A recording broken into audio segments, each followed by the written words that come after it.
Hoje nós vamos conversar com o Dr. Belisário dos Santos Júnior, uma legenda em termos de direitos humanos aqui no Brasil e fora do Brasil. Vocês vão gostar muito dele. Obrigado, Belisário, por aceitar o nosso convite. É uma honra, Naline, é uma honra, nós somos amigos há muito tempo, então é uma gostosura receber um convite desse. Eu, um advogado de 52 anos de atividade profissional, está aqui hoje conversando com um grande presidente do Tribunal de Justiça, um homem que, enfim, marcou a sua época no tribunal, e agora também um homem de letras, né, que está na academia. Então, para mim, é uma honra estar aqui com vocês. Belisário, conta um pouquinho da sua história. Como é que foi, como é que você se encaminhou para o direito, onde é um dos luminares? Conta um pouquinho para os jovens aqui. A história é curta. Meu pai era advogado. Ele foi formado em 1935, porque ele interrompeu o curso para ir para a Revolução de 32. Então eu tinha uma admiração imensa por ele. Eu, hoje, vendo fotos que Paulo Bonfim me mostrou, eu vejo aquela aglomeração diante da Faculdade de Direito, as pessoas em fila para ir se alistar para 32. Eu imagino meu pai numa dessas filas, depois de ter ouvido a palestra dos mestres.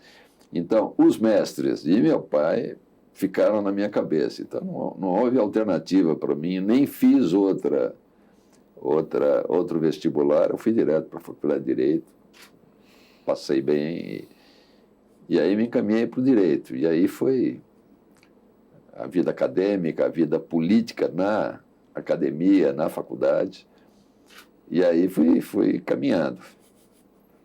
Enfim, durante a faculdade mesmo, fui presidente do diretório acadêmico, não do centro, do diretório acadêmico.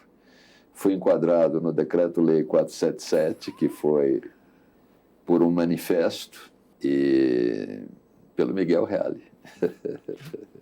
Porque não deixei de nutrir afeição e conversei muito com ele depois. Mas, enfim, tive minha vida acadêmica, fiz teatro na universidade. Os meus amigos hoje, meus jovens que me ouvem, minhas jovens, são os amigos da época da faculdade.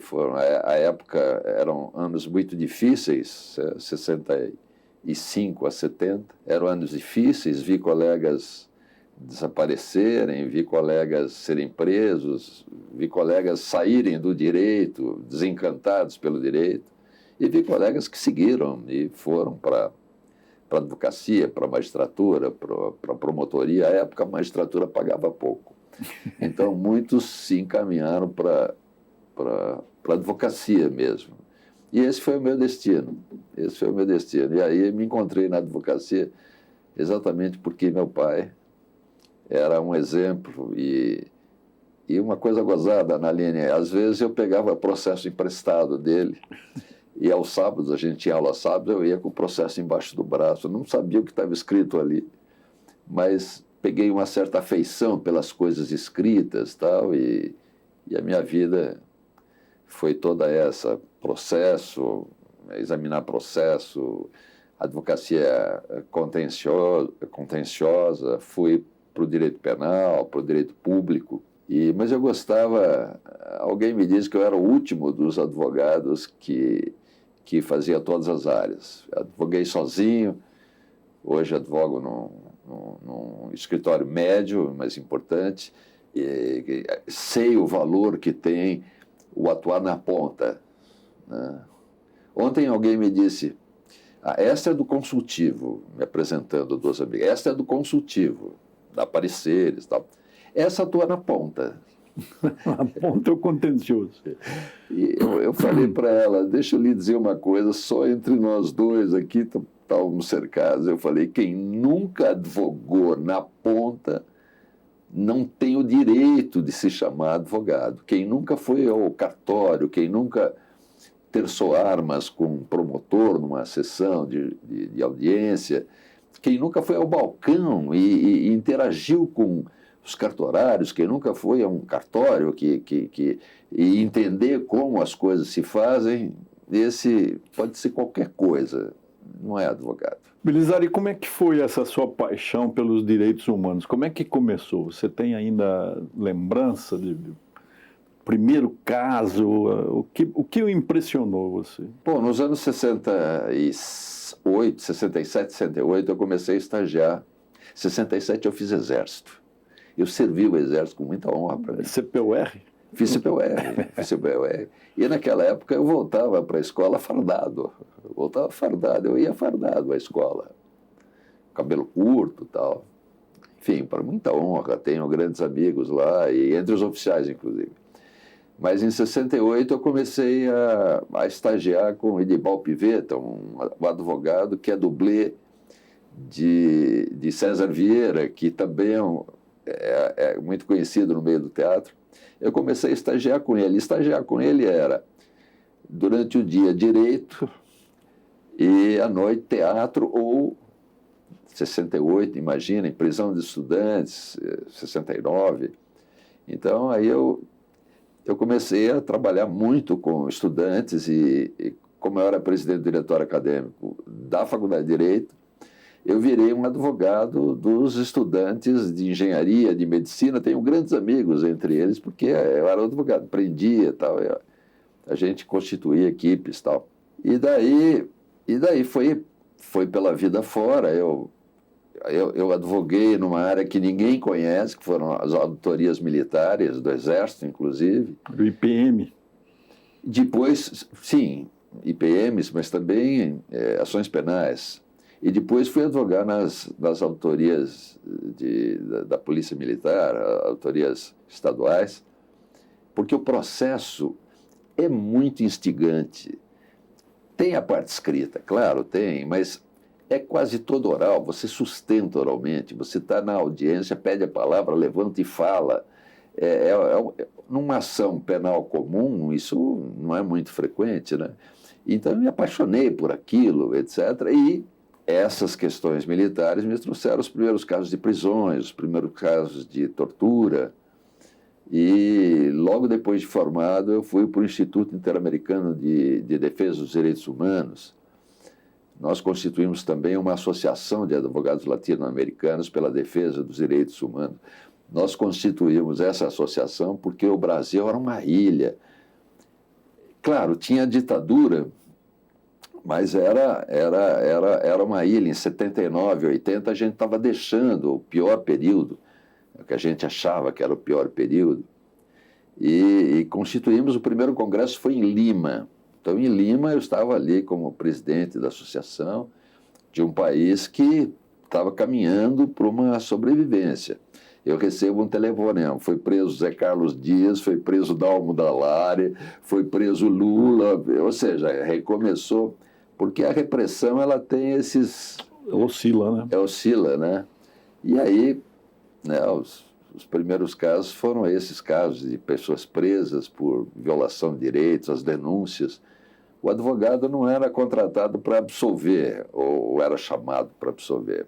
O advogado era chamado para denunciar o que havia sido feito durante o inquérito e, enfim... Garantir a incolumidade do réu, né? Na ditadura militar tinha uma coisa curiosa, que era o seguinte: havia um respeito, entre aspas, pelo Código de Processo Penal Militar, pelo Código Penal Militar, mas havia uma fase anterior, que era uma fase que não é possível descrever para os amantes do direito como é que era aquilo.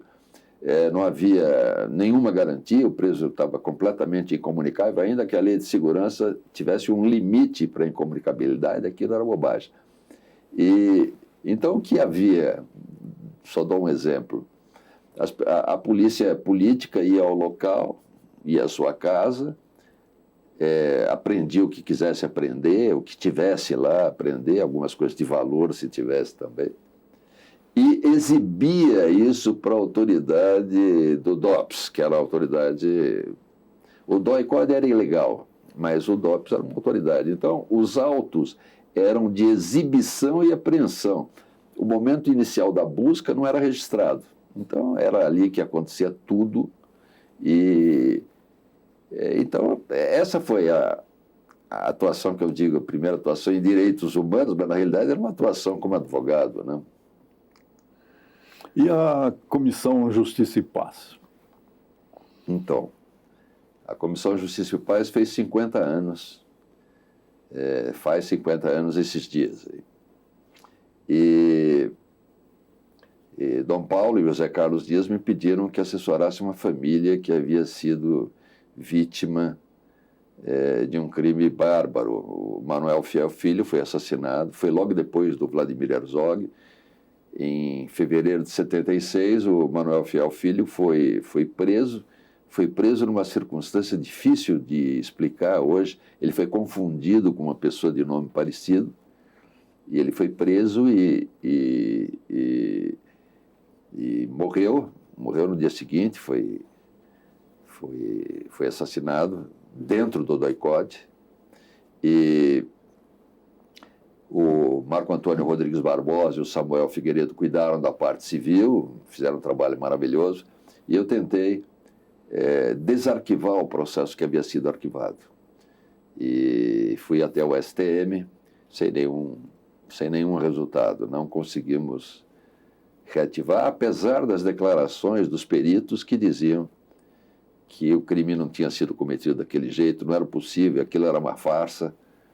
Peritos extraoficiais, né? E depois um perito oficial, ele se arrependeu e disse como é que tinha sido o crime, mas naquela época não serviu para desarquivar. Isso ficou impune até hoje?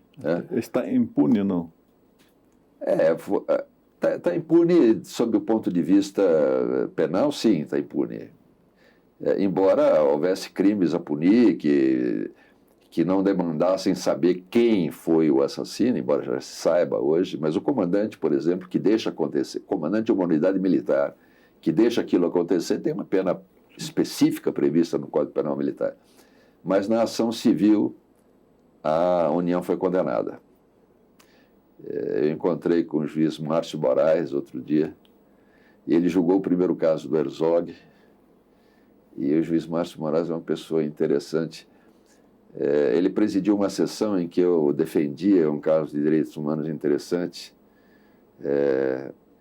Uma pessoa viaja para o exterior com toda a família, mas havia uma compulsão para voltarem, para viver num país, ainda que clandestinidade. Norberto Nering era o nome desse jovem. Jovem como vocês, na idade de vocês, possivelmente. E o Norberto Nering volta para o Brasil e ele não procura família, porque ele percebe imediatamente que ele estava sendo seguido. E ele deixa uma carta, ele vai escrevendo dia por dia uma carta para a família, que sempre terminava assim: eu amo vocês. Né? Todo dia ele dizia: hoje aconteceu isso, aconteceu aquilo, eu sei, estão me seguindo e tal. No sétimo dia, quando entenderam, que ele sabia que estava sendo seguido, eles pegaram, torturaram, mataram, enfim. E eu estava sustentando a necessidade de dar uma indenização justa para esse caso, complementando o que já à época o governo federal havia dado. E Márcio Moraes não votava, ele era o presidente. Era uma pessoa que, eu não sei se... deve ter muitas pessoas que você admira, você não convive, sim. Mas você admira, você gosta. Né? Vocês devem ter também. Empatia, né? Você tem uma empatia que você sente que você está próximo com a pessoa. E o Márcio Moraes deixou o julgamento acabar, enfim, foi julgado mais ou menos como a gente queria, aumentando a indenização, ou mantendo a indenização, porque naquela época ainda a União recorria das sentenças que condenavam. E nesse caso havia provas. A mulher dele, ela foi atrás e descobriu onde ele estava, onde estavam os restos mortais dele. Ela fez um trabalho incrível. Bom, e aí Márcio Moraes, ao fim da sessão, ele fala: antes de encerrar a sessão, eu quero dizer da importância dos advogados no período da ditadura. Foi há poucos anos esse julgamento, E ele falou durante 10, 15 minutos da importância da atuação dos advogados durante a ditadura. Eu fico emocionado até agora, eu encontrei com ele ontem, e quando me perguntaram, mas depois do julgamento você encontrou com o Márcio de Moraes, que deu a primeira sentença do Herzog, condenando a União, eu falei, encontrei. O que vocês falaram? Eu falei, nada, nós nos abraçamos chorando, né? Quer dizer, que essa era a emoção, entendeu? A advocacia, eu advoguei muito naqueles anos, a advocacia era essa, era cheia de emoção. Você fala, foram anos difíceis? Foram, mas a gente tinha um incrível prazer de encontrar Zé Carlos Dias, Idibal Pivetta, Luiz Eduardo Grihal, outros advogados que atuaram muito nessa época. Dalmo, né? Que foi Dalmo Dallari, era um prazer incrível, foi presidente, primeiro presidente da Comissão Justiça e Paz, e então eles me pediram que defendesse essa família, e depois Dom Paulo me pediu que criasse um serviço para os estrangeiros que vieram para o Brasil atraídos por aquele momento baixo da repressão e começaram a ser incomodados, não é? E não tinham documentos, porque exatamente meses antes, Figueiredo, presidente brasileiro, e Videla, presidente argentino, se encontraram e disso não podia sair nada senão uma lei repressiva, como foi a lei de estrangeiros, a lei contra os estrangeiros, que dizia que todos eram suspeitos de atividades contra a segurança nacional. Eu, como li 2, 3, 4 vezes aquela lei, eu virei especialista, então eu era entrevistado toda hora para dizer como é que o Brasil perseguia estrangeiros aqui. Então, e aí começou uma atividade grande em torno disso, e depois Dom Paulo me chamou para integrar os quadros da Comissão Justiça e Paz. Enfim, grande Dom Paulo. Agora, o Dom Paulo é alguém que precisa ser sempre reverenciado, não é, Belisário? Você conviveu bastante com ele. Você sabe que Dom Paulo, bom, muitos conhecem a história de Dom Paulo, mas Dom Paulo tem um aspecto que eu acompanhei muito de perto, mas que poucos conhecem, que é Dom Paulo foi procurado por uma entidade chamada SOS Tortura. E a SOS Tortura queria um personagem de grande expressão para chefiar um movimento que levasse à Convenção Universal contra a tortura e tratamentos cruéis e desumanos. Então, Dom Paulo, não se falava nessa convenção, e o que eles queriam é impor uma situação às Nações Unidas, e começou-se um movimento muito bonito em todos os lugares, mas o foco principal era que essa convenção teria um mecanismo que levaria peritos a todos os lugares em que havia pessoas detidas, não só prisões, mas asilos e outros lugares de detenção, e para ver em que condições aquelas pessoas estavam.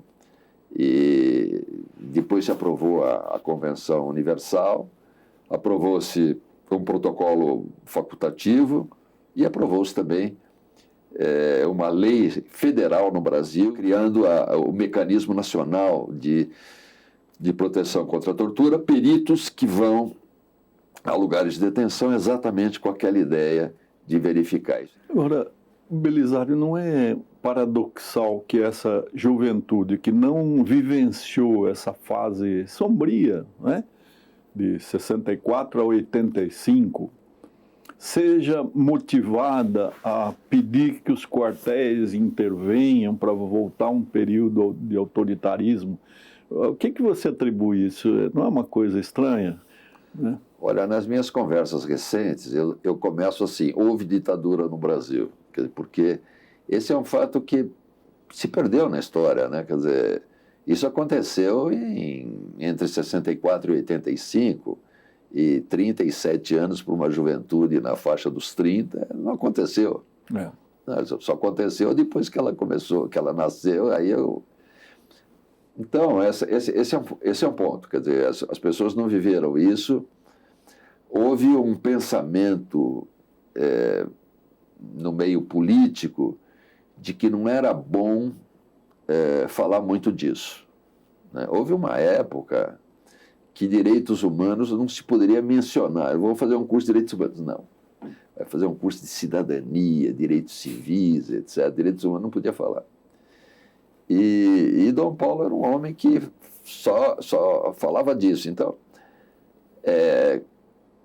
quando ele falava disso, falava direitos humanos para bandidos. Mas não falavam direito dos manos, né? Exatamente. Por quê?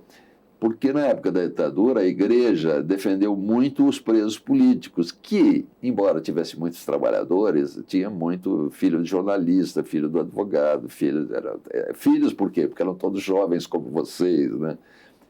Pessoas que estavam, vamos dizer, não concordavam a ideia de viver num regime ditatorial e se impunham, aí, às vezes indo até para a luta armada. Então, essa é um pouco a razão. Quando a igreja, após o período da ditadura, começou a ser cobrada, vocês só tratavam de tortura política e os presos.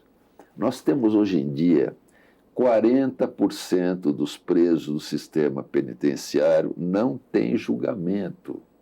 Não tem julgamento. Está preso, cometeu alguma coisa. Não. 40% não foi condenado, não tem julgamento. E, em relação aos outros 60%, o Supremo Tribunal já falou que eles vivem num estado de coisas inconstitucional.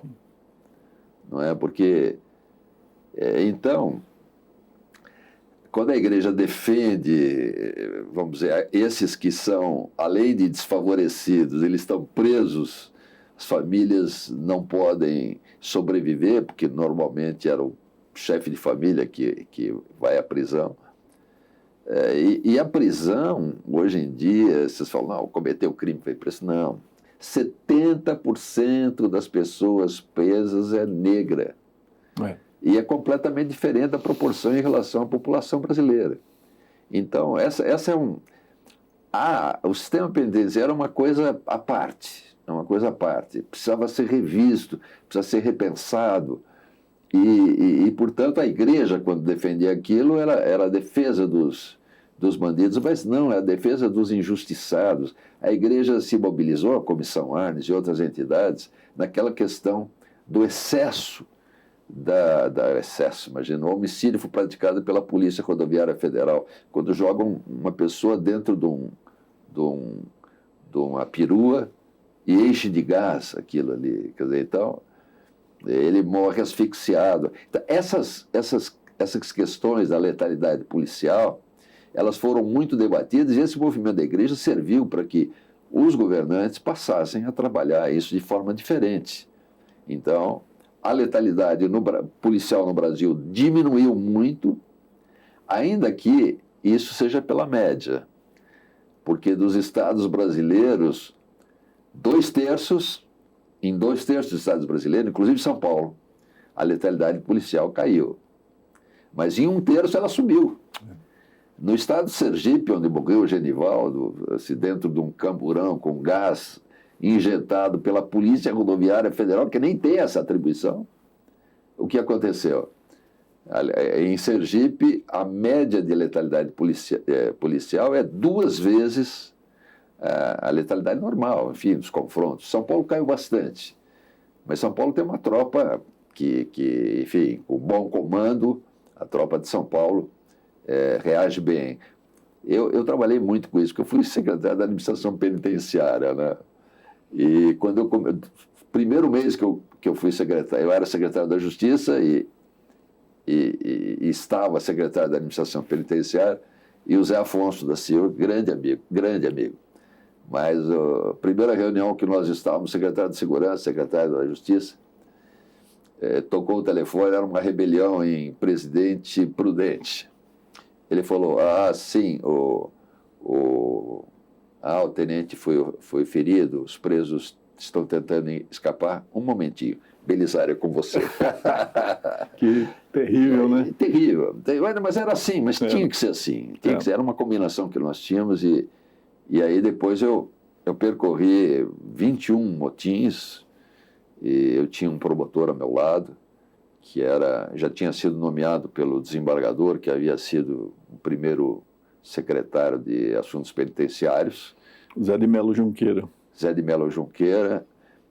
O governo estadual acatou uma sugestão da Anistia Internacional, criou a Secretaria de Administração Penitenciária, que é uma ideia muito boa, e ele nomeou 2 promotores, um para chefe de gabinete, um para secretário adjunto dele, e realmente eles tinham a coisa dos direitos humanos. E aí, quando eu assumi, eu assumi com eles, eu os preservei, e aí nós enfrentamos juntos 21 rebeliões em que a gente tentou uma coisa assim muito difícil, você preservar um sentido de direitos humanos no meio de uma rebelião em que se ameaçam familiares, etc, etc, etc.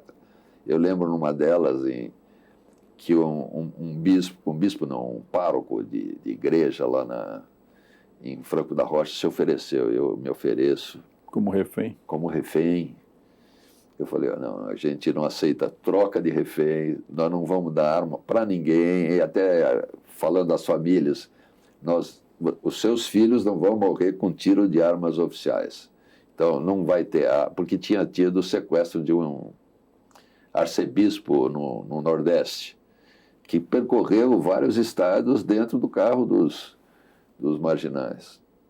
Eu falei, aqui não vai ser assim, não tem troca de reféns, não tem, os reféns liberados serão liberados. Enfim, essa é um pouco o retrato de algumas coisas que eu vivi nessa época. Belisário, o discurso dos direitos humanos, não é, ele seduz, mas eu vejo assim dois problemas que você deve compreender melhor que eu. A disseminação, a profusão de direitos fundamentais, né, parece, às vezes, trivializar ou deixar que eles não sejam cumpridos. Ou seja, o Brasil tem uma preferência por reafirmar, elaborar normas muito sofisticadas, muito ambiciosas, e tem um comportamento miserável no cumprimento dessas normas, né? Então, você acha que nessa evolução, né, que antes se falava, já conseguimos universalizar os direitos humanos, agora nós precisamos concretizá-los. Nós progredimos ou evoluímos? Eu queria fazer uma observação anterior à resposta, que é a seguinte: todas as declarações, inclusive a Universal, a Declaração Americana nominalmente, mas a Declaração Universal também incitamente, elas são declaração de direitos e deveres.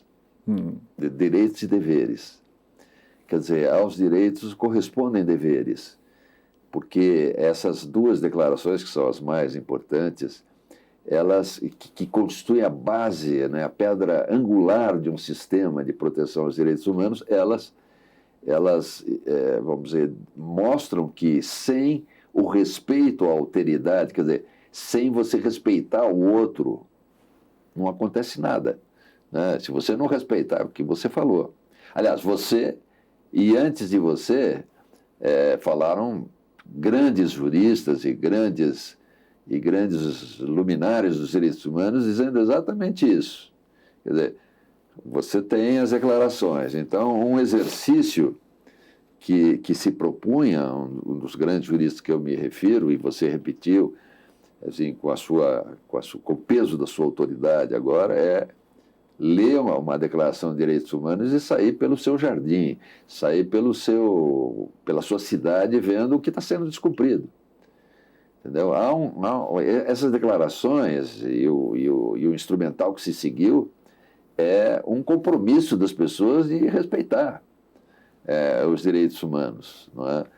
E realmente há direitos, uma das características dos direitos humanos é a essencialidade, né? Então, há direitos que a gente chama de direitos, mas são possibilidades jurídicas de você...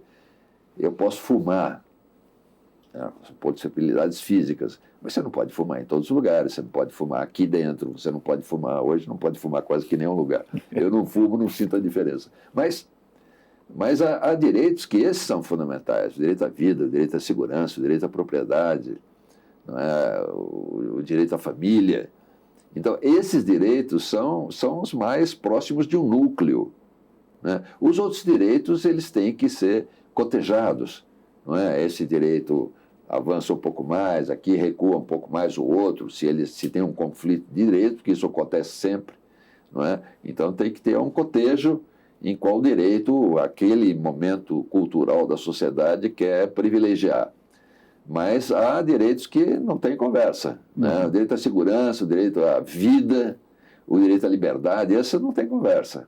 Não dá para relativizar, né? Mesmo em estado de sítio, em situações limite da vida política de um Estado, alguns direitos não podem ser relativizados, né? Mas realmente, hoje as pessoas sempre vão afirmando seus direitos, às vezes esquecendo, né, os seus deveres. Quer dizer, o direito à liberdade de expressão não anda ao mesmo passo que o direito de manifestação, principalmente uma manifestação violenta, uma manifestação de queima de veículos, uma manifestação de ofensa grave a autoridades, de colocar em risco a democracia.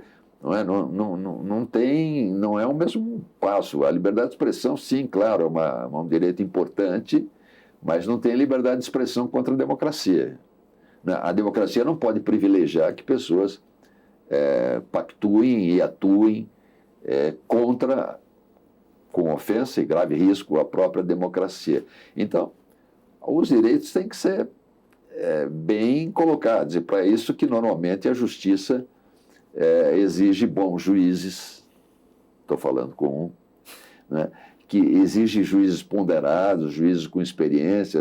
O cidadão não pode se formar, não poderia se formar e sair direto para ser juiz. Ele tem que ter uma experiência como advogado, com uma experiência na vida social, para poder devolver, vamos dizer, uma boa sentença. Por isso, quando a gente fala esse juiz, ele tem 10 anos de formado. Então é um juiz que já viu muita coisa. Claro, nós temos muito mais. Ontem uma advogada falou assim: nossa, eu advogo há tanto tempo. Ela advogava o quê? Há 14 anos. É uma experiência importante. Sim. E eu fiquei pensando, eu advogo há 50, melhor não dizer, né?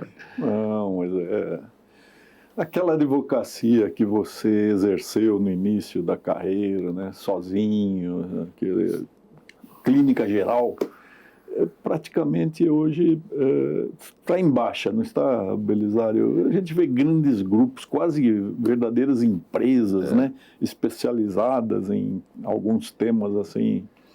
Você acha que isso... Qual é o futuro da advocacia? Pergunta de $1 bilhão. A advocacia hoje realmente é uma advocacia em que é muito difícil você advogar. Já na minha época já era um pouco difícil você advogar sozinho. O advogado que advoga sozinho não tem férias, não pode sair, não pode ter uma intercorrência familiar, não pode ter nada, né? E vai morrer na mesa de audiência, né? Não, hoje em dia os colegas se associam, criam pequenas estruturas. Nós temos entre nós um centro de estudos das sociedades de advogados que ajuda muito, inclusive pequenas estruturas. Hoje há já programas de computação, porque, veja, há lugares em que não se intima mais o advogado. Há tribunais que não intimam mais o advogado precisa se habilitar num programa e, enfim, e vem a notificação. Antigamente a gente lia publicações da Associação dos Advogados, mas hoje a coisa é toda muito informatizada. Isso para os advogados mais antigos, e esse é um desafio, né? Não, é um desafio. E a juventude não liga para isso porque está acostumada com a informática. Já nasceu com chip, né? Já nasceu com chip. Nasceu com chip, exatamente isso.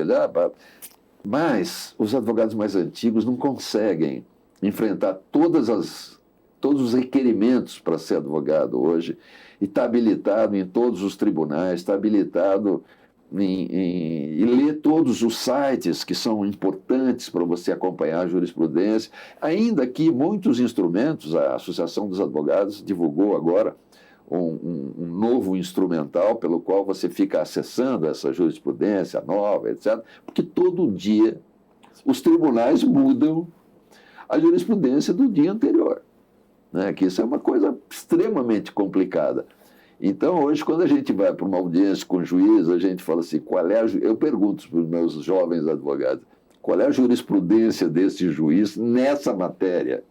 Porque senão você não consegue entender o pensamento. Então, por isso é muito difícil que prevaleça aquele velho advogado. E os tempos eram mais lentos. Você sabia a revista dos tribunais que estava aquele caso. Então, as paredes dos escritórios eram vermelhas. A revista dos tribunais, para aqueles que conseguiam comprar, ou se não conseguiam, a associação fornecia, você podia ir lá e pesquisar. Hoje em dia, a pesquisa é muito rápida, até porque os tempos exigem. Então, é muito difícil advogar sozinho. O advogado ele convive com uma coisa muito difícil. Ele tem que seguir o direito, que é uma coisa estabelecida, a jurisprudência dos tribunais, que é uma coisa estabelecida, e ele tem que se insurgir contra tudo isso. Por quê? Porque é o advogado que tenta abrir as portas, ampliar a fronteira dos direitos, tentar obter uma nova forma de ver os direitos dos seus clientes, dos seus... vamos usar a palavra, dos seus jurisdicionados, né, vamos falar assim, com impropriedade, mas é ele que... E por isso que o advogado precisa estar atualizado, de participar de congressos, de participar de colóquios, de participar de 200 mil reuniões virtuais, ou agora presenciais, é gostoso isso agora, porque a gente tenta atualizar advogados para isso. E agora os campos de direito mudaram também, eles foram avançando pelas fronteiras do digital, crimes digitais hoje em dia, crimes cometidos por meio da internet, que são crimes também, o Código Penal prevê, crimes cometidos pela internet e crimes cometidos na internet. Quer dizer, a gente precisa estar absolutamente atualizado, senão está completamente superado. Esse é um fator estressante, não é? É um fator que... Stressful. Belisário, você teve alguma experiência com o setor extrajudicial? Nós estamos falando prioritariamente com o pessoal que trabalha no registro de imóveis, que é uma atividade que garante um pouco daquela utopia da segurança jurídica. Pelo menos quem tem um imóvel registrado pode dormir sossegado, sabendo que há um arsenal no ordenamento e no sistema justiça que vai garantir a titularidade dominial dele. Você teve alguma experiência? Tive. E claro, aí? tive. São boas? Experiência boa? São boas. A gente se arrepia. Aconteceu agora. A gente se arrepia cada vez que fala que esse setor vai virar um setor público. A gente se arrepia. Por quê? Porque a gente sabe que, fora exceções que confirmam a regra, que isso é uma coisa séria, né? Eu tive um caso, hoje posso contar dando risada, mas fizeram um inventário do meu sogro e constou lá, direitos a um imóvel, direitos derivados de um compromisso, blá, blá, blá, blá. E um dia um cunhado chegou e falou para mim, depois que meu sogro tinha morrido, ele chegou e falou para mim, eu vou vender o imóvel da sua sogra. Nós vamos vender. Hoje é quarta, a escritura é sábado. Eu falei, sábado? Eu voltei para o inventário do meu sogro e direitos. Como achar? Imagina, vocês sabem do que eu estou falando.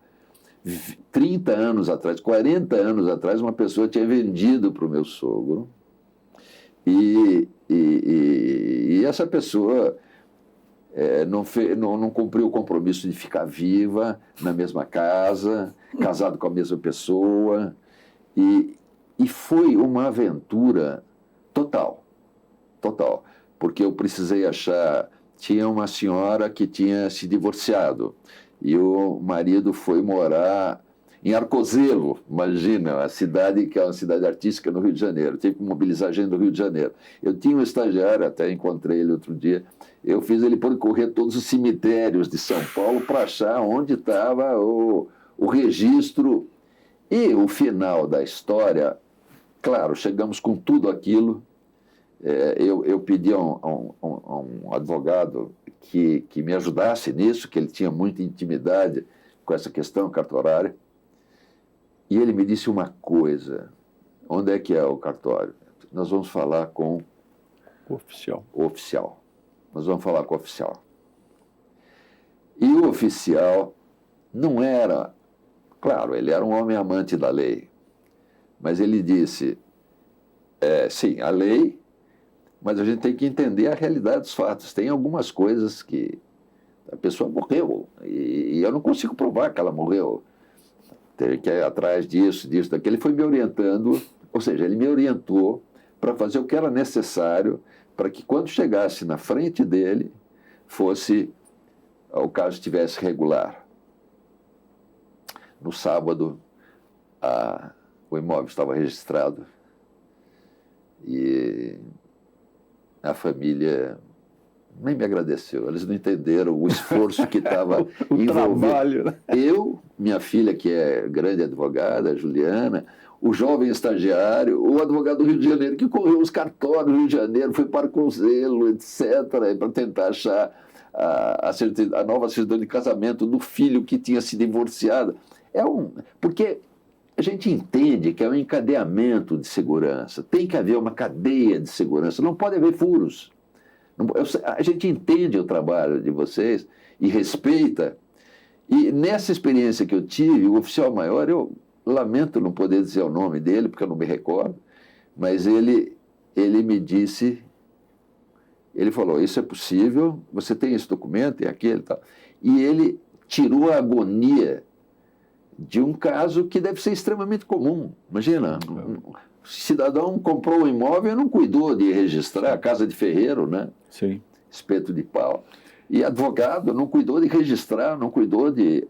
Eu, com base nesse exemplo, quando minhas coisas estão absolutamente registradas, eu cuido, conheço, eu vou pessoalmente, quando eles não vêm ao escritório, eu vou pessoalmente e gosto de interagir com os cartorários, porque eu sei da importância que eles têm para essa cadeia de confiabilidade, que no final de contas se traduz naquele direito que eu dizia tempo atrás, direito de segurança. Porque a segurança não é só a segurança física, é a segurança da tua propriedade. Você vai desaparecer e tem que ter algo que dê segurança para os que vêm depois disso. Não é? Eu sei que em outros países isso não existe. E nós temos feito um cotejo e parece que esse sistema nosso do registro de imóveis, assim como as urnas eletrônicas, tão contestadas, são duas coisas que o Brasil pode exportar, Belisário. Pode exportar, porque há lugares que você não tem a menor... Eu passei uma escritura fora, por circunstâncias, no outro país, e o advogado me deu o papel, eu falei, muito obrigado, e a escritura? Ele ficou me olhando assim, eu falei, quando eu quiser uma cópia disso, não, eu vou levar a registro, esse é uma coisa avançada também, mas sei lá, o papel do advogado, o papel de notário e tal, mas não é, eu ainda... Ele saiu da sala e ato imediato eu saí correndo para o registro para ver se ele tinha levado o registro. Ele tinha, assim, era um profissional sério. E eu guardo um papel sem qualquer carimbo, sem nada. Eu olho para ele, eu ainda tenho uma certa desconfiança, porque hoje aqui no Brasil, ainda mais mercê desses acordos que se faz entre os cartórios, essa atividade é importante, é possível você obter, né, enfim, certidões de forma remota, virtual, enfim. Então, respondendo a tua pergunta, assim, de uma forma bastante... Eu tive experiências, foram todas boas, todas boas, todas boas. Eu sempre me apresento diante do cartorário com extrema boa-fé, com extrema boa-fé. Então, nunca pedi que se fizesse, obviamente, nunca pedi que se fizesse nada fora à margem das regras, não é? Mas levei a situações concretas. Como é que eu enfrento isso? Como é que eu resolvo algumas situações? E sempre ouvi bons conselhos, ouvi boas palavras, e realmente realmente é algo que a gente confia. Por isso que eu falo, quando falo que vai publicizar por questões ideológicas e tal, me dá urticárias, eu fico nervoso. Viram que importante que o Dr. Belisário falou da disponibilidade do cartorário, do oficial, mas também dos escreventes, de todos aqueles que têm contato com o público, de orientar, não é? Porque antigamente, Belisário, quando o cartório era alguma coisa à luz da sucessão hereditária, havia cartorários que diziam, minha função não é de consultor, eu aqui só faço aquilo que é a minha atribuição. Não, hoje, né, graças à nova mentalidade, após o concurso público, né, são pessoas qualificadas, o concurso para outorga de delegação é muito mais difícil que o concurso para magistratura. Tem uma banca enorme, né, com participação. Tanto que muitos juízes saem e fazem isso, promotores. Então, isso é muito importante. Agora, Belisário, uma coisa que você falou tangencialmente, mas sua experiência como secretário, você achou a Secretaria da Justiça, ela recebeu uma série de atribuições, mas parece que aquela primazia de ser a primeira secretaria não foi um pouco sequestrada pela Procuradoria-Geral do Estado? Olha, a primazia que o secretário da Justiça é o que dá posse, pelo menos era o que dava posse para todos os demais secretários, né? A secretaria mais antiga, instalada num dos pontos mais antigos da cidade. Mais bonitos também. 2 prédios muito bonitos aí. E ela tinha essa primazia e o que ela não tinha, vamos dizer, a exclusividade do relacionamento com o Poder Judiciário, mas normalmente ali era colocado alguém que tivesse alguma facilidade. E eu sempre entendi isso do usuário do serviço público. Então, o que é a Secretaria da Justiça? Ainda agora em alguns programas de governo que eu tive palestras para falar com as pessoas que estavam preparando, eu falava, a Secretaria da Justiça é a porta de entrada da cidadania. Porta de entrada da cidadania. Tem outras funções, tem consumidor, tem pesos e medidas, tem terras, ITESP, se sabe bem disso. Tem várias outras coisas, vários programas que nós criamos, os Centros de Integração da Cidadania, que é pequenos estados indo para a periferia das cidades, tem até hoje, tem 12, 13 anos, tem ônibus que faz esses programas da cidadania, porque eu aprendi, na primeira semana que eu estava no estado, eu perguntei para uma senhora, aquelas perguntas que todo cidadão metido a teórico da cidadania faz. Qual é a distância entre a senhora e a cidadania? E ela me falou 3 conduções. Falei, quer dizer, ela está muito longe da cidadania, 3 conduções, ela está longe, né? Porque o marido não pode sair do emprego, ela tem que ir tomar 3 conduções, imagina o dinheiro que isso toma para cuidar da cidadania, e ela ouve muitas vezes essa coisa, não é aqui, não é aqui. Eu vivi essa experiência no HC, eu fui levar uma pessoa ferida que tinha sofrido um acidente, eu cheguei lá num guichezinho e falei, olha, não preciso nem explicar, o cidadão estava ensanguentado. O cidadão falou assim, olha, desculpa, não é aqui. Aí ele saiu do guichê, foi para outro guichê, eu levei lá, ele falou assim, é aqui, vamos fazer o registro e tal. Quer dizer, essa mentalidade do guichê, queridos jovens e queridas jovens, ela não pode existir. Quer dizer, se alguém chega no cartório e fala alguma coisa, a última coisa que eles precisam ouvir não é aqui. Não é aqui, mas eu levo o senhor onde for. Não é aqui, mas eu telefono para onde será. Não é aqui, mas eu ligo para lá para saber se lá é o caso. Né? Porque esse é o cidadão. Isso ajuda a recuperar a confiança que a pessoa tem no Estado. Porque isso era uma das finalidades da minha meta na Secretaria da Justiça, é criar um sistema de proteção do usuário, de convívio com a máquina pública que recuperasse a imagem do Estado. O Covas costumava dizer que o Estado faz tudo o que o cidadão precisa, só que o cidadão O cidadão precisa ter curso universitário para saber onde é que ele deve ir para resolver determinado problema. Isso é terrível, né? Terrível, entendeu? Nós fizemos jornadas da cidadania que a gente dava documento para todo mundo, até para quem nunca tinha tido. Levava a polícia, levava instituto de identificação, etc. Esse era o Centro de Integração da Cidadania, que saiu dessa cabecinha iluminada? Não. Saiu da cabeça de Alberto Silva Franco, saiu da cabeça de Peluso, saiu da cabeça de outros desembargadores que pensaram num Estado que você vai a um lugar e resolve tudo. Foi a ideia que, não só aqui em São Paulo, mas na Bahia, no Rio de Janeiro, que era a ideia do poupa-tempo, mas os centros de integração são o poupa-tempo na periferia. Por quê? Porque a pessoa comete violência porque às vezes não tem emprego, não tem... E como é que eu arrumo carteira de trabalho? Né? Então você vai a um lugar só que você tem carteira de trabalho, que você se identifica, que você resolve o problema de consumo. A violência, parte da violência começa com uma relação de vizinhança mal resolvida. Sim. Porque, às vezes, Nalina, infelizmente, o advogado vai dormir, o promotor vai dormir, o juiz vai dormir depois de uma decisão e o conflito permaneceu. Continua, né? Você termina com o processo, mas não termina exatamente, com a ideia problema do processo, exatamente. E isso vale para outros lugares, né? Nossa, eu estou vendo que a sua mesa está limpa. Agora precisa ver se os processos que estavam em cima foram decididos. Enfim, é disso que se faz, a justiça, dessa composição.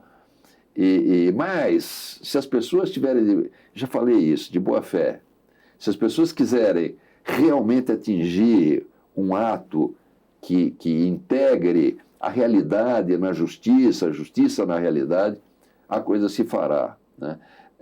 O Goffredo Silva Teles, numa sessão que acho que você presidiu no Tribunal de Justiça, o ministro Supremo foi agraciado com aquela grande ordem do Gran Colar, etc. E o Goffredo também. O ministro, sempre dizendo coisas de extremo bom senso, etc., falou 1 hora. E o Goffredo Silva Teles Júnior falou 5 minutos. E ele falou coisas que quem esteve lá, porque ele já tinha dito isso para mim, mas quem esteve lá nunca vai esquecer. Ele falava, direito é convivência. Então vamos voltar ao início da conversa. Direito é o respeito à alteridade. Quando todas as partes estão, eu vou usar uma expressão complicada, estão conluiadas, né, para aquilo, elas têm uma ideia de que tem que atingir um determinado ideal, fica fácil. Então, a convivência é fundamental. A convivência é fundamental. Às vezes as partes não entendem isso. O advogado não entende, o promotor não entende, o juiz não entende. Quando todos entendem, seguramente se fará justiça.